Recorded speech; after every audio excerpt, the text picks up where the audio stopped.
So yes, this talk is a talk about a teacher research and professional development tool that Jabber and I have developed called Narrative Self-Observation. And you can see a preview of the tool itself in the image there. All of the information that we're going to give is also available online, not just through the recorded talk, but through some resources we'll share links to. So we're planning to do a couple of discussion activities after our initial introductions. Then we'll do a little bit about the background, where Jabber got the idea from and how we developed it after that. I will then introduce the framework itself. There'll be a chance there for more discussion and for some question asking. We'll then look at a bit of research into narrative self-observation that we conducted, and then we'll provide links to the toolkit itself and also to a feedback form where you can tell us about your opportunities to use NSO, as we call it, NSO, narrative self-observation, and to keep trying it out as well. And there'll be hopefully time for more questions and comments if we get our timings right after that.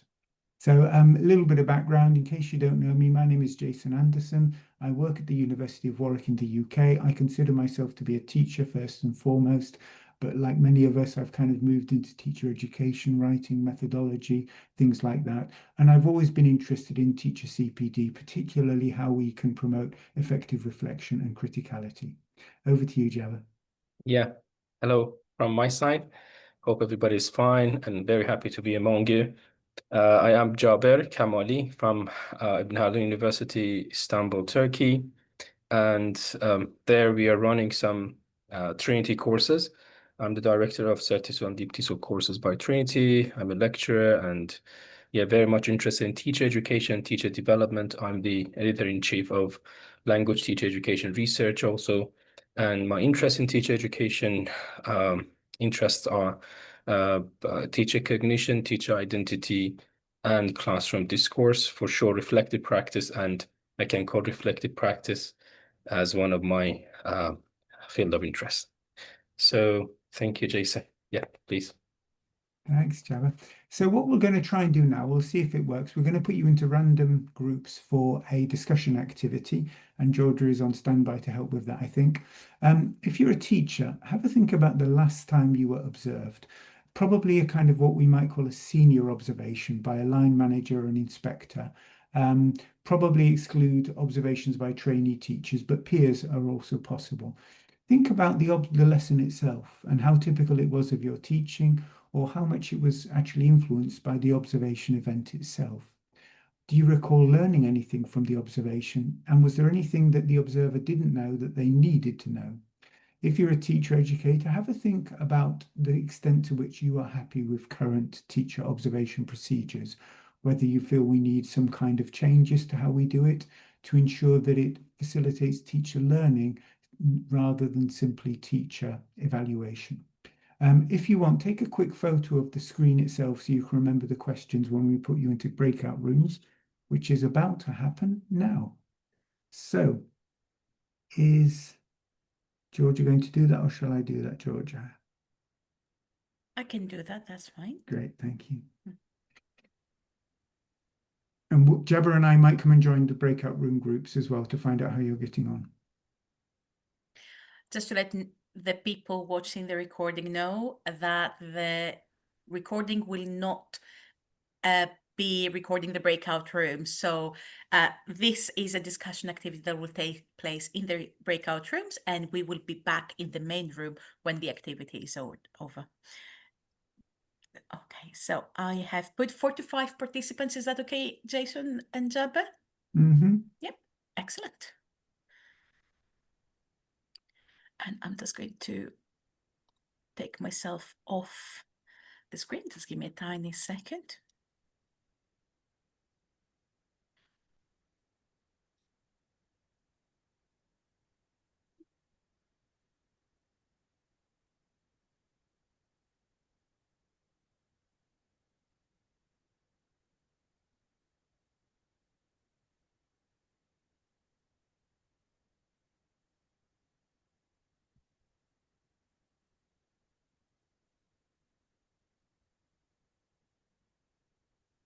So I'm just changing some of the permissions, and then we are ready to go.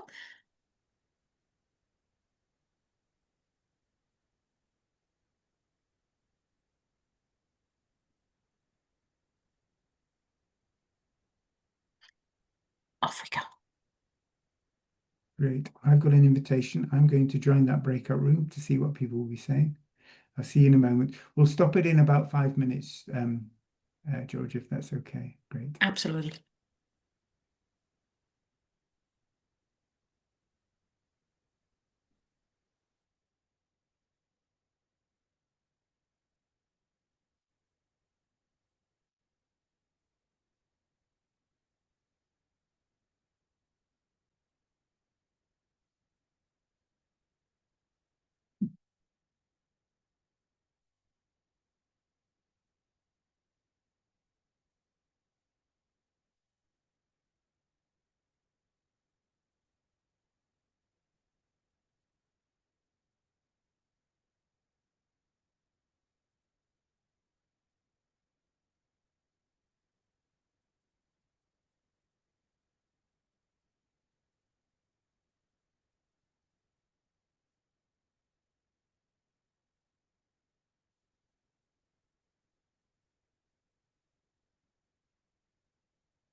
Janshu, if you can hear me, I have assigned you to room 2, and this is because we are doing a speaking activity with the speakers. So the speakers have requested breakout rooms, and as far as I can see, you have been assigned to room 2. If you're able to join, feel free to join. The speaking activity will end in about 4 minutes. Okay, I understand. So after the speaking activity finished, then we will come back. Exactly, that's correct. Okay, so I am going to the other room. Thank you so much. No problem.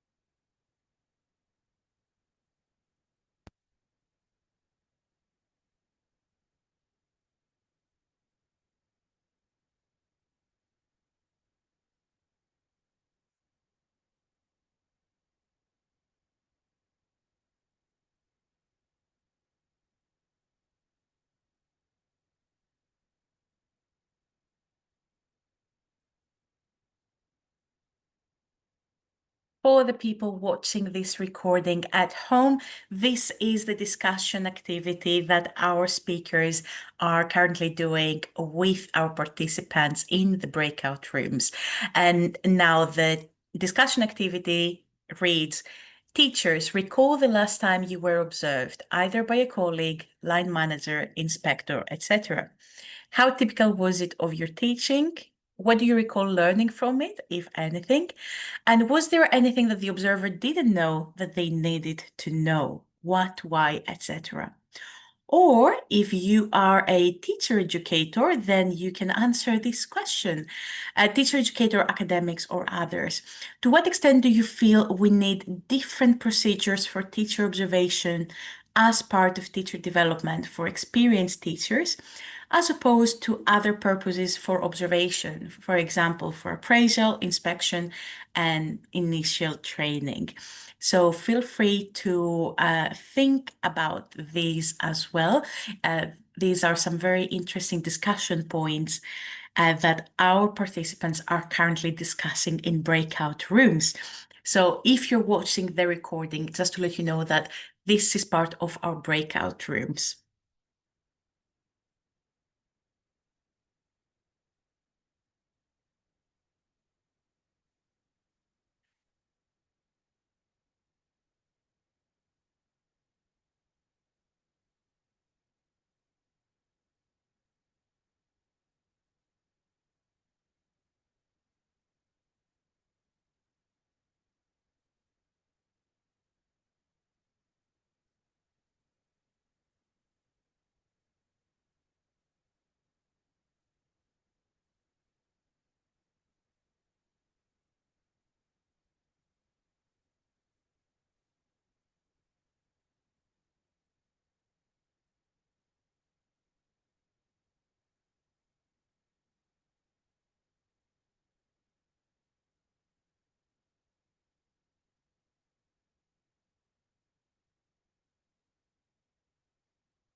Hello again. Can you hear me again? Jason, do you want me to broadcast a message? Yes, I think we can get everyone back in the room, so it'll take a minute or so to do so. I'll try and reshare my slides as well. Excellent. So I'm going to stop sharing. Lovely. I kept monitoring how many of the microphones were active so I can relocate the people in the rooms.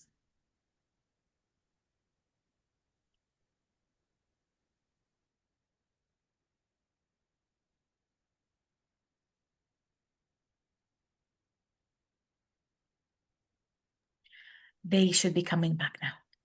Great.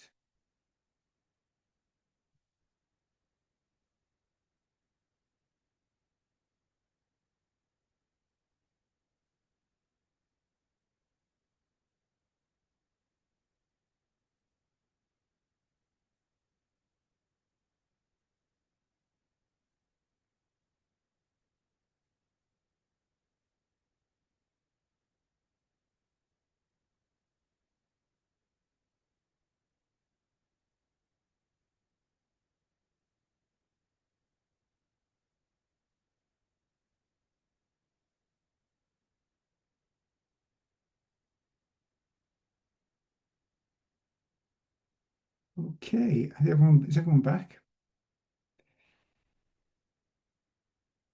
I think we got the majority of people back. There we go. They're all closing just now. Let's wait a couple more minutes. There we go. Great.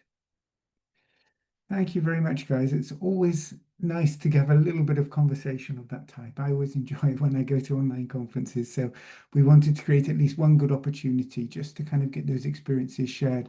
I was in a breakout room. I was listening to Sophia and Naima, which gave some really interesting insights. Sophia talking about the importance of quality assurance in teacher observation, but also development, and sometimes finding that there's conflicts between the need for the quality assurance or the monitoring and evaluation of teachers, but also the need for development, what we can sometimes call the summative and formative purposes of teacher development.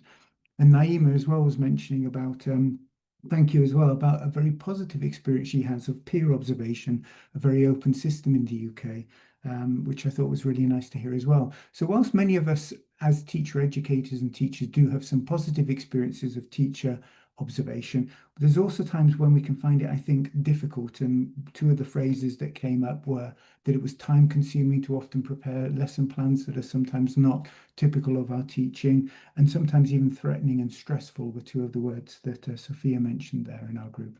Did you join a breakout room, Jabba? Yes. I listened to some of the groups and very nice points. Nelson talked about unseen observation. I'm very happy to see someone is talking about unseen observation or blind observation. Then Linda was talking about how stressful sometimes the situation of observation is, and this is exactly what we're going to talk about, one of the issues, or we can say the reasons behind having this new type of observation. I was very interested in one of the talks. I cannot remember the name, but I think it was Fatma, if I'm not mistaken, or Sumaya, talking about working with gifted students in Turkey, and that would be a very, I think, great context for seeing this type of observation there. And Filippo was talking about doing a lot as a supervisor in observation. So we have to consider this in NSO too. Very nice topics, very nice discussions.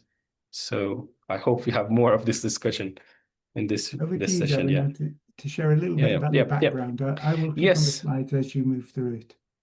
Yeah, thank you very much. So we're talking about, let's talk about the background to NSO, the story behind NSO, we can say.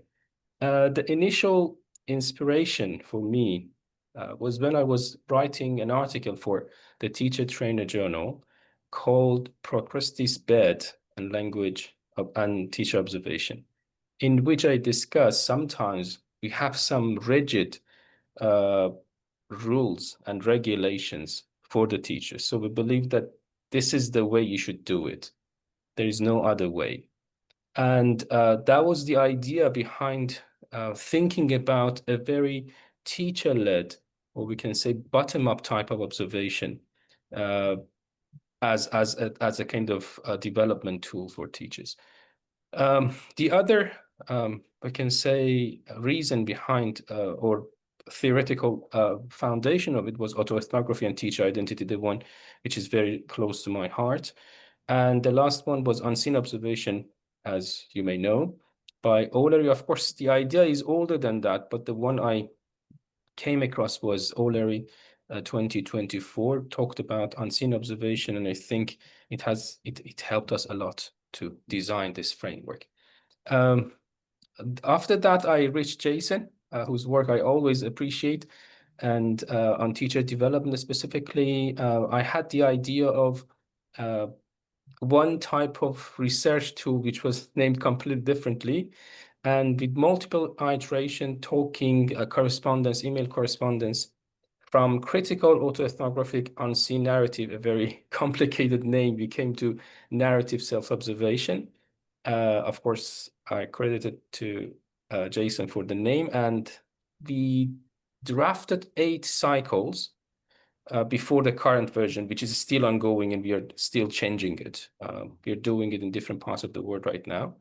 And I can say that in a nutshell, we have 3 theoretical underpinnings for narrative self-observation. The first is unseen observation, the second one, autoethnography, and the last one is storying or narrative inquiry. These 3 theoretical underpinnings or foundations for narrative self-observation. And we're going to see how it works. Jason, over to you. Yes. And for those of you who haven't, some of you may know about unseen observation. It originates in the work of Mario Involucri, a famous language teacher methodologist. And Phil Quirk also developed it before O'Leary looked at it. But the basic idea of it is the paradox of a lesson that is only observed by the teacher. And that's the key kind of idea of unseen observation. In other words, the observer doesn't go to the lesson. Based on that, Jabber and I came up with the following framework, which is based quite strongly on O'Leary's unseen observation framework, we need to say. But we added to it the elements that we feel are important for turning it into much more a process of narrative inquiry, narrative self-inquiry, in which the teacher thinks about who they are, who their class are, and bases the observation process very much within that context. We've got 8 stages to the framework as it currently exists, and this may change with time, and we encourage colleagues to experiment with alternatives. One of the challenges that we all face is making sure that these procedures for observation aren't too time-consuming and onerous, and this one we feel is possible. It includes one more meeting than a lesson observation would normally do, but often 2 of the meetings are quite short. So just to run through the stages one by one, it begins first of all with the teacher narrating a backstory. They can write this. All of the stages can be written or even spoken, in the sense that somebody can audio record them and then share that with the collaborator rather than observer. We prefer the word collaborator, which O'Leary does in his cycle, to emphasize a sense of parity or equality between the two parties. So the teacher narrates a backstory about who they are, where they come from, but also a little bit about who the class is and what the class is like and any important characters in that class that they want to talk about. And that can be maybe a few paragraphs that they might write, or a few minutes of just conversation talking about the context of it. This is then sent to the observer, or the collaborator as we call them, and the two meet together to discuss the focus for the self-observation in stage 2. This focus can be pretty much typical of any kind of observation process. It could be a specific aspect of the classroom process that they want to evaluate, such as looking at, for example, classroom management, behavior management. It could be a specific aspect of the language they're teaching, such as an activity they're doing, or whether they are doing a presentation of the language appropriately. And it could be any other activity type as well. But the key point is that this is decided upon between the teacher and the collaborator. Based on that, the teacher then prepares a lesson plan. And whilst this can be any kind of lesson plan, we've chosen to include the idea of what we call a narrative lesson plan, NLP, not to be confused with neurolinguistic programming, nothing to do with that at all.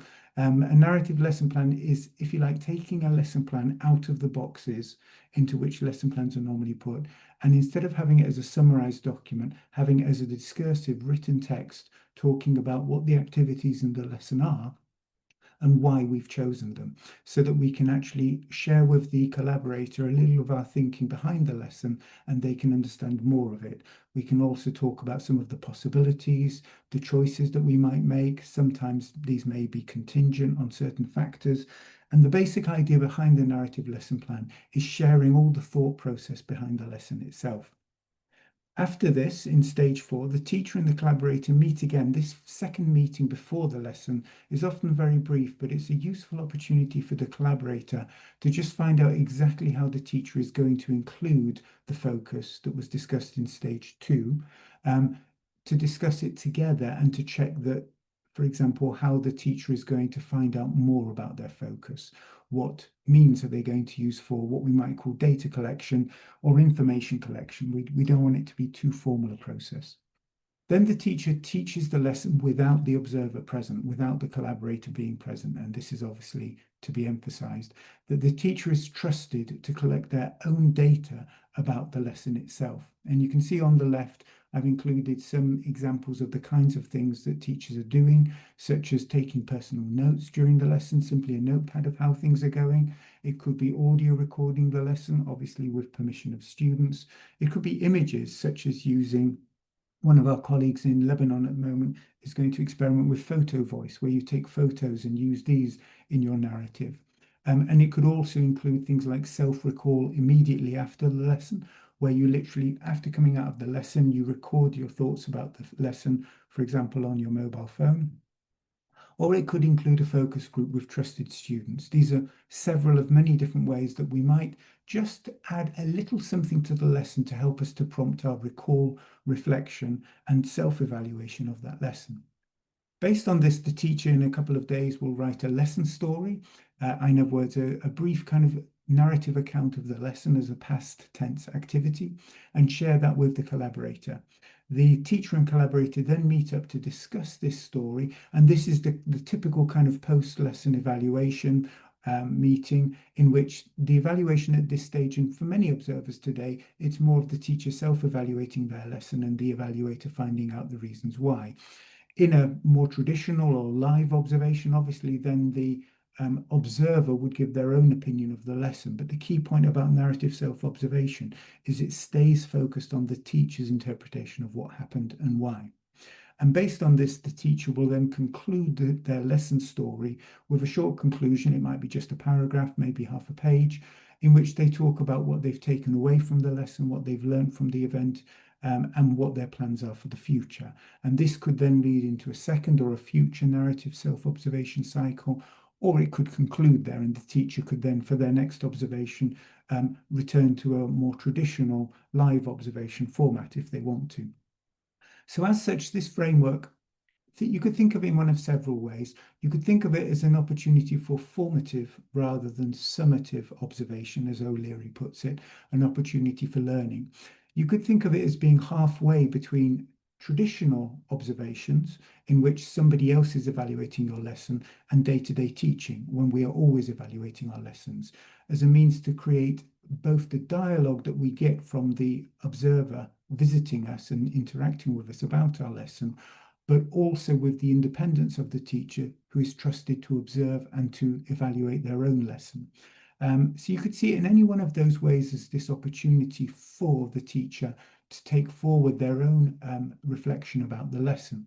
But the other element that's strong in here, which comes from Jabber's suggestions, is this idea of personal narrative: who I am, where I come from, and how that links to the lesson itself, which we feel is really important, particularly when the observer and the teacher don't know each other very well. And that happens quite a lot in our experience and in experience of people we've interacted with as well. So that's the whole basic idea behind the framework, and you can see some of the acronyms and phrases on the left there. Do put some notes in the chat if anything's not clear there. I'm just going to have a look how we're doing for time. Let me just check my time. Yeah, I think we've got time for the second discussion. Jabber, do you think we should do the second discussion? Yes, I think so. Up to you. Let's try now. Georgia is waking up. Great, well done, Georgia. Thank you. So Georgia is now going to put you into breakout rooms. Before we do, just take a photo of that. Take a screenshot of those 3 questions, which will also show the cycle. What are your initial impressions of NSO? What advantages do you think it might have over live observation or traditional observation? You can use either of those terms. And can you think of or see any drawbacks and limitations? So over to Georgia to pop us in to put things on hold and pop us in the breakout rooms. Would you like 5 minutes again? Yes, please. Yeah.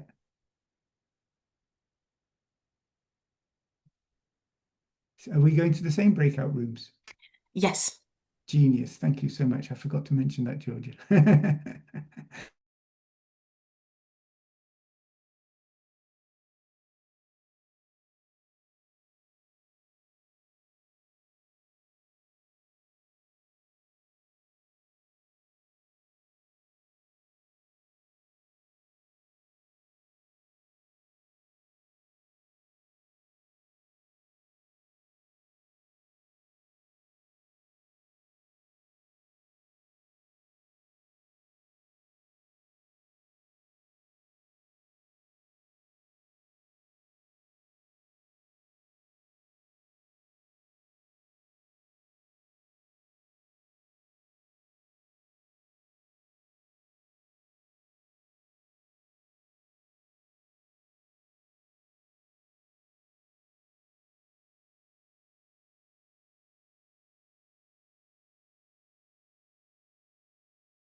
Okay, can you hear me, Georgia?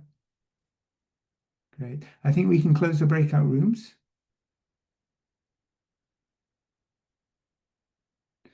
That's great. All closed. This should be coming back to you soon. Excellent, good. I'll see if I can get the chat in my... I'll just share my screen again. Have we got the audio recording, the recording back on?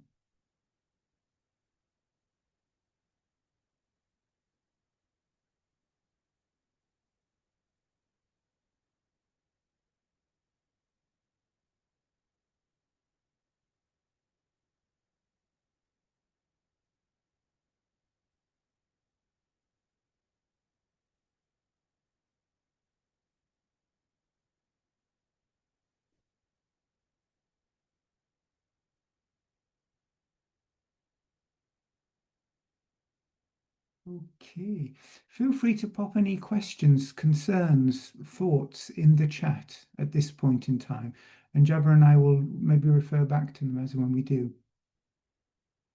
Let me say that again, just everyone's now come out of the rooms. So just feel free to pop any thoughts, questions, queries, critique in the chat. We always welcome critique. It helps us to I learn. have two quotes, Jason, here. Yes, go for it. Yeah. So let's talk about these. The first one is from Linda, I think, that was drafting lesson stories a bit difficult for the teachers. That was one of the disadvantages. And the other one from, cannot remember, but a lot to hide here, I think. I think Janio, or if I'm not mistaken, yeah, mentioned that. So I think they're the thing that we have thought about before, and we can refer to Jane. Oh, sorry. Jane. Yeah. Thank So you. And that's somebody it. had their hand up. Do they want to unmute and just share their thoughts, thinking? I think Daniel. It was Daniel. Can you unmute, Daniel? Yeah, okay, yeah, hi. Hello Yeah, there. I just had a simple question. I'm sorry, I was just typing it then. The only thing I don't understand with this is whether it's just a theoretical model or whether you have some kind of, like some sort of vehicle to package it in, like, for example, an app or paper sheets or, because I'm familiar with sort of ILPs in ESOL and that kind of, and also sort of reflective sheets that tutors have to work with. So how would this actually be delivered in practice? In practice, it would be, as you say, if you want to call it a theoretical model, it's a cycle, a framework itself, so that individual institutions might develop specific tools to use with it. But at this point, we're keeping it fairly open. We've done a little bit of research into it, but we want to we're sharing it at this point, at this fairly early stage, because we're interested in how organizations will take it forward. We've got a set of guidelines for narrative lesson planning, for narrative self-observation, which includes things like prompts, questions that the collaborator can use at the different stages. So at stages 2, 4, and 7, so that the collaborator can use those, and we'll share those in a moment. If you actually Google it now, if you're really keen, you'll probably find online as well. So there are some kind of resources, we might say, to use with it, but certainly not anything too formal yet, because we're still in the developmental stage. It's early days. I understand. Okay, thank you. Thanks for that. No worries, yeah. And it was interesting, actually, in the group I heard, Naima made some really interesting and positive thoughts about it. But she also mentioned one concern about it being time consuming, which is something that it's important to address, because those of us who in the room are working as teacher educators will often find that it's difficult to do observations already, and often that this might be more time consuming. Well, there's both pros and cons. Because there's 3 meetings, there's more time spent interacting face to face with the teacher being observed or being supported. But because the meetings are a little bit shorter, it doesn't necessarily mean much more time. Plus, you don't actually have to observe the lesson itself. So if you take an hour's lesson and then 2 30-minute meetings before and after, then that same 2 hours is about what you need for the 3 meetings in narrative self-observation. But you may also need some time for reading. And potentially, if you wanted to responding to some of the written documents that the teacher produces. So on balance, it does take probably a little bit longer, we found, but not massively so. Is that true in your experience of it, Jabber? Yeah, exactly. I do agree. Great. So let's share a little bit of information about the research that we conducted into narrative self-observation. We did a proof of concept study, and the QR code there links to the article that we wrote based on this. It was a formal research article in the European Journal of Teacher Education. And we looked at two basic questions. The first one, in a nutshell, what did the teachers get out of it? In other words, what impact did it have on their reflective practices, on their developmental side of their practice, also on the affective side, the extent to which it made them feel either liberated or constrained or anxious or whatever, but also issues to do with identity as well was also investigated. And the second question, we were interested in how practicable it would be, in other words, how implementable, going back to this question of time and other resources that it takes. Jabba was the collaborator for all the 3 teachers involved, and these were 3 teachers in Jabba's university. It was very important for us that, the collaborator knew the teachers in question for this experimental cycle so that we could learn more about the process. Obviously, that relationship will have influenced what was said and what was done in the cycles, but nonetheless, we acknowledge this as a limitation in the study itself. We used qualitative data analysis of several different types of data, including the lesson stories the teachers wrote, the meetings which were recorded, and the interviews that I conducted with the 3 teachers independently of Jabba after the event itself. And there was 2 stages of what we call participant validation or member checking, in which they read and checked that our account of their experiences was accurate and they were happy with that. So we found that the impact of NSO was quite significant, was very positive in general. The teachers felt much more that what they were doing was much more valid and relevant to their practice than a traditional observation, in the sense that they were not kind of lying to themselves. They were being honest about what they wanted to focus on. And in the lesson itself, they weren't trying to kind of change their practice as much as they would normally do in a senior observation. They felt greater freedom and willingness to experiment in the event, and they felt that they were gaining concrete insights from the process that they could learn from and take forward. And these are things that the teachers are continuing to work on. This idea of honesty to self, one of the teachers mentioned, there's no point in lying to yourself when you're doing a lesson observation, whereas if somebody else comes and observes you, there's a sense in which when you create that kind of unusually carefully planned lesson or that perhaps overly safe lesson, you might be untrue to your real teaching style and what you normally do. But that was less of a case with narrative self-observation. The teacher reflection, they felt, and the data that we looked at certainly supported this, and this is probably the strongest impact it had on me, was that there was much more deeper and meaningful reflection, not just in terms of the lesson procedure itself, but how that links to who I am as a teacher, how that links to my prior teaching, and how that links to what I want to do in the future. There was greater confidence and empowerment as a result of the process, that they felt more in control of their teaching, which is something that we all want to promote, I think. And there was some evidence of transformational impact. This is something which we still don't know enough about. But if you read this quote from Mina, which is a pseudonym of one of the participants, you can see how they actually feel it impacted on their identity.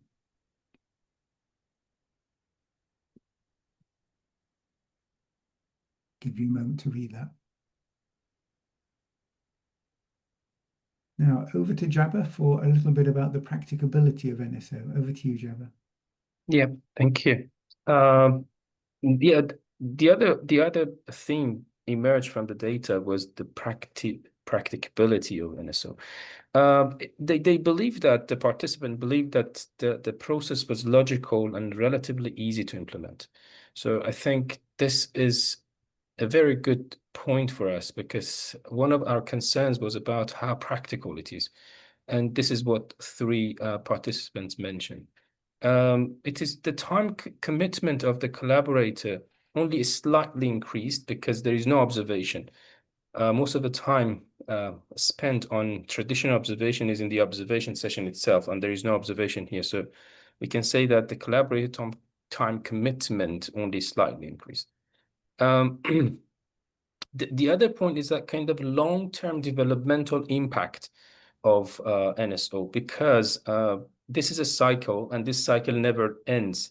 if you want to just continue, if you just look at the cycle, when you get to the last point, last stage, you can just go to the first stage, to the second stage and start it again. And this can be more developmental than one observation, one shot observation, and again, go to the next one. So this has more long-term impact. And there are some critical reflection, which is very important. I think these three can answer some of the disadvantages you talked about. The first one is that this is a complementary to traditional observation. This is not going to take the place of traditional observation. So the traditional observation is still necessary. Those standards, those things are still there, but we want something more on the developmental side than assessment side. So the other one is that expertise of the observer or collaborator in our term is often useful. I can say usually useful. It is mostly for experienced teacher. I think one of the participants even mentioned that in Goyen, if I'm not mistaken, that it is not for all teachers, and we designed it for experienced teachers. They can those who can talk about the problems. And the reason behind having this type of observation was me observing one of the practical reasons of that, me observing some experienced teachers, specifically in deep TESOL, and I see that they are teaching better than me. So what should I say? And this is the way that I thought now we can just take it from the teacher side. And the last one is needed more prompt and support for story writing and data collection. I think this was one of the issues you mentioned, and we are working on that. That's why we're working on that. Yeah. Yeah, and And that links to yeah. Sorry, Jabber. Sure, Jason. Do you want to add anything here? No, just to say that linking to Daniel's question, that's partly why we've been developing the materials that we've got, that we found that the teachers wanted a few more prompts, a few more ideas, and we'll share those in the next slide if my connection doesn't remain too unstable. Did you want to say something else, Jabber, there? No, not Yes. anything. And this one is that kind of image that can tell us a lot about the differences between narrative self-observation and traditional observation, live observation. I'm going to give you 30 seconds to just take a look.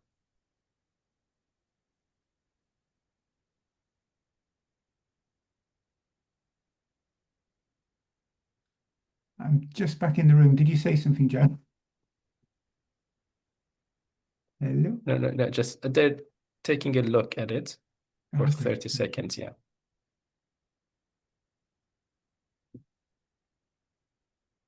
I'm in that situation where sometimes I'm in the room and sometimes I'm gone again. So just do bear with No me. problem. So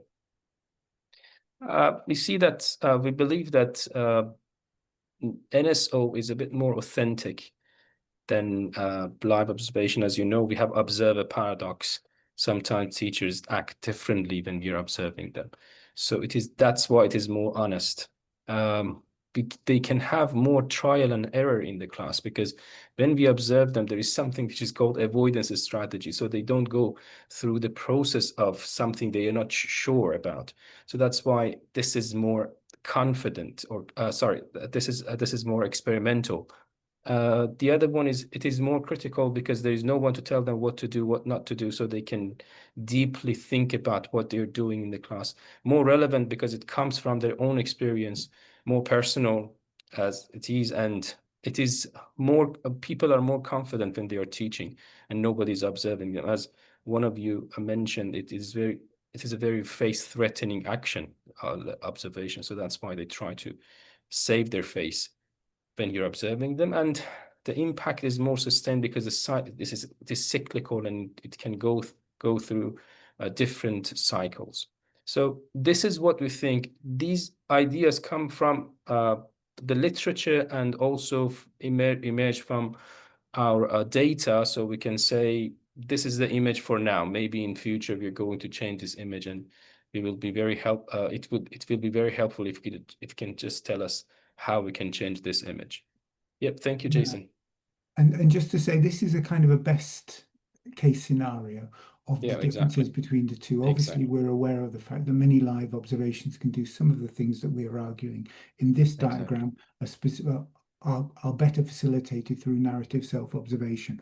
But you can probably see, if you like, the line of our thinking with regard to how all of these elements link to the narrative self-observation framework itself. So let's, before I get my next freeze, let me just mention a couple of practical limitations, and some of you have mentioned these either in the chat or in the breakout rooms. If our aim is to conduct what we might call a summative observation, the quality assurance side of it, then NSO is probably not so suitable for that for obvious reasons. And one of the chat comments links to that, I think. The absence of the observer means that a self-diagnosis may be wrong. In other words, what they perceive was the problem, if they experienced a problem, that it may not be actually the cause of that problem. There may be a danger of certain issues going unaddressed. Because they're self-observing, they may not be seeing other parts of the lesson that a live observer could see.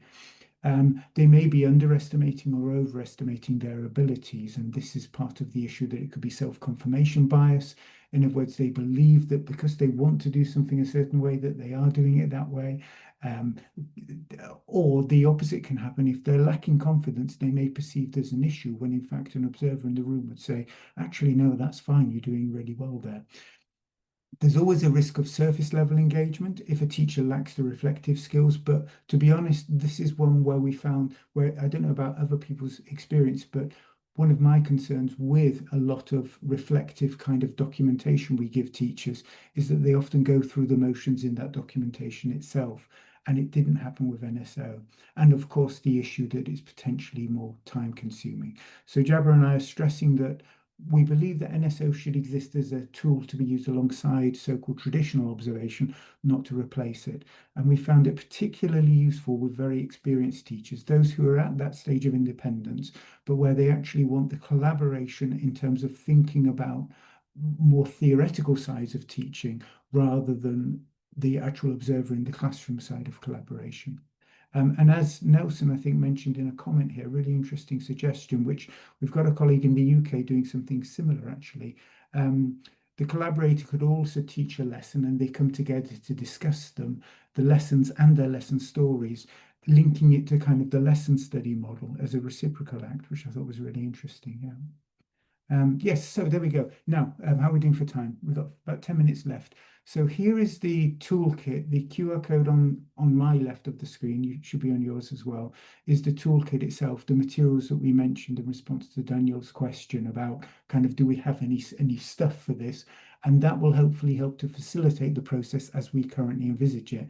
But once more, we want people to experiment, to tweak it. For example, the suggestions that Nelson made, it would be really interesting to see, Nelson, if those work in your institution.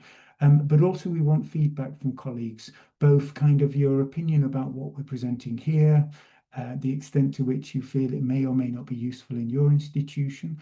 And also, if you do use NSO yourselves, we want feedback on how it goes. And we may be interested in working with you as well to bring some of that to publication or to dissemination, for example, at a conference or on a poster. We're very much interested in working towards that as well. And there are contact details as well. Yes, so I'll just share the references. And Jabber, over to you. Any thoughts before we hand over to questions? No, thank you. Just the point is that it can be even used for teacher trainer development. This is the idea, I think, that Mohsen mentioned, Jason, if you can remember, that because trainers are experienced teachers mostly, and they can think about how to do all these things, so it can be used for teacher trainer development as a type of TOT programs or something like this. Yeah, okay. Yeah. And the article on narrative lesson planning is in the references there. If you can't get it, it's in Modern English Teacher. Just drop me or Jabber an email and we can share any of these. But most of it, the actual article itself on narrative self-observation is open access, so you'll be able to access that anytime. Let's now hand over to questions. Either unmute yourselves, pop your hands up, or just put them in the chat. And heckling is always encouraged as well. Thank you.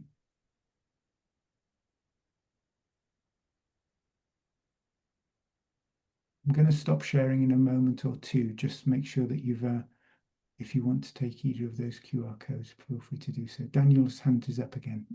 Over to you, Daniel. My only Well, my only concerns about this are that although I like the structure of it, I'm wondering that in more experienced teachers of like myself, I've just to quickly let give you a bit of background. I came into ESOL 2 years ago, having spent years in